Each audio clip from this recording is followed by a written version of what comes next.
नमस्कार दोस्तों, स्वागत है आप सबका आपके अपने YouTube चैनल उपाय टोटके में। दोस्तों, आज हम आपको सफला एकादशी व्रत कथा सुनाने जा रहे हैं। तो चलिए शुरू करते हैं। धर्मराज युधिष्ठिर कहने लगे कि हे जनार्दन, मैंने मार्गशीर्ष शुक्ल एकादशी अर्थात मोक्षदा एकादशी का सविस्तार वर्णन सुना है। अब आप कृपया करके मुझे पौष माह के कृष्ण पक्ष की एकादशी के विषय में भी बताइए। इस एकादशी का क्या नाम है तथा इसके व्रत का क्या विधान है, इसकी विधि क्या है, इसका व्रत करने से किस फल की प्राप्ति होती है, कृपया यह सब विधान पूर्वक कहिए। भगवान श्री कृष्ण बोले, पौष माह के कृष्ण पक्ष में आने वाली इस एकादशी को सफला एकादशी कहा जाता है। इस एकादशी के देवता श्री नारायण हैं। विधि पूर्वक इस व्रत को करना चाहिए।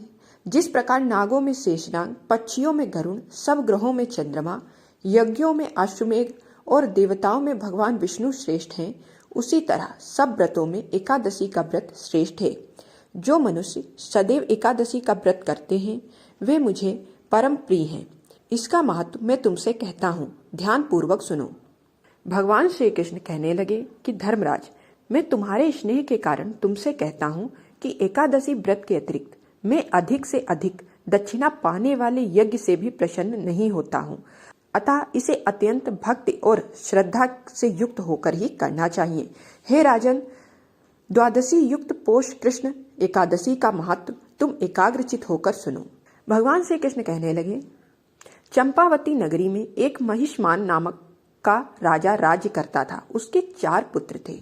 उन सब में लुम्पक नाम वाला बड़ा राजपुत्र महापापी था। वह पापी सदा पर स्त्री और वेश्यागमन तथा दूसरे बुरे कामों में अपने पिता का धन नष्ट किया करता था। सदैव ही देवता, ब्राह्मण, वैष्णवों की निंदा किया करता था। जब राजा को अपने बड़े पुत्र के ऐसे कुकर्मों का पता चला तो उन्होंने उसे अपने राज्य से निकाल दिया। तब वह विचरने लगा कि कहाँ जाऊं, क्या करूं। अंत में उसने चोरी करने का निश्चय किया। दिन में वह वन में रहता और रात्रि को अपने पिता की नगरी में चोरी करता तथा प्रजा को तंग करने और उन्हें मारने का कुकर्म करता। कुछ समय पश्चात सारी नगरी भयभीत हो गई। वह वन में रहकर पशुओं आदि को मारकर खाने लगा। नागरिक और राज्य के कर्मचारी उसे पकड़ लेते किंतु राजा के भय से छोड़ देते। वन में एक अति प्राचीन विशाल पीपल का वृक्ष था। लोग उसकी भगवान के समान पूजा करते थे। उसी वृक्ष के नीचे वह महापापी लुम्पक रहा करता था। इस वन को लोग देवताओं की कीड़ा स्थली मानते थे। कुछ समय पश्चात पौष कृष्ण पक्ष की 10वीं के दिन वह वस्त्रहीन होने के कारण शीत के चलते सारी रात सो नहीं सका। उसके हाथ पैर अकड़ गए। सूर्योदय होते होते वह मूर्छित हो गया। दूसरे दिन एकादशी को माध्याह्न के समय सूर्य की गर्मी पाकर उसकी मूर्छा दूर हुई। गिरता पड़ता वह भोजन की तलाश में निकला। पशुओं को मारने में वह समर्थ नहीं था, अतः पेड़ों के नीचे गिरे हुए फल उठाकर वापस उसी पीपल वृक्ष के नीचे आ गया। उस समय तक भगवान सूर्य अस्त हो चुके थे।